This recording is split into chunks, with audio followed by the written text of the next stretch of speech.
નમસ્કાર, આપ જોઈ રહ્યા છો સ્પાર્ક ટુડે ન્યૂઝ। છોટાઉદેપુરના સુરખેડા ગામે એક વ્યક્તિ કૂવામાં પડ્યો હોવાની ઘટના બનવા પામી હતી। દિનેશભાઈ ખીમજીભાઈ રાઠવા નામનો વ્યક્તિ કોઈ કારણસર રાત્રિ દરમિયાન કૂવામાં પડ્યો હતો। સવારે 6:55ની આસપાસ નગરપાલિકા ફાયર વિભાગને જાણ થતાં ફાયર વિભાગ ઘટના સ્થળે પહોંચ્યું હતું।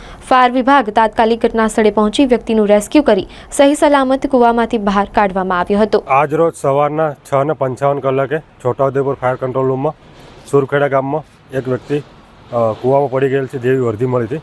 છોટાઉદેપુર ફાયર ટીમ તાત્કાલિક ઘટના સ્થળ પર જઈ અને રેસ્ક્યુ કામગીરી હાથ ધરી હતી। તે દરમિયાન રેસ્ક્યુના અમુક સાધનોની જરૂર હતી, તે ERVથી રિસ્પોન્સ બીજી ગાડીથી કર્યું હતું અને સ્થળ પર પહોંચી અને રેસ્ક્યુ સાધનોનો ઉપયોગ કરી અને કૂવામાં પડેલા આશરે 55 વર્ષના દિનેશભાઈ રાઠવા હતા, જેઓનો સહી સલામત બહાર કાઢી 108 મારફતે સિવિલ હોસ્પિટલમાં રિફર કરેલ છે, જેઓની તબિયત સારી છે। Dindor Manoj, incharge fire officer.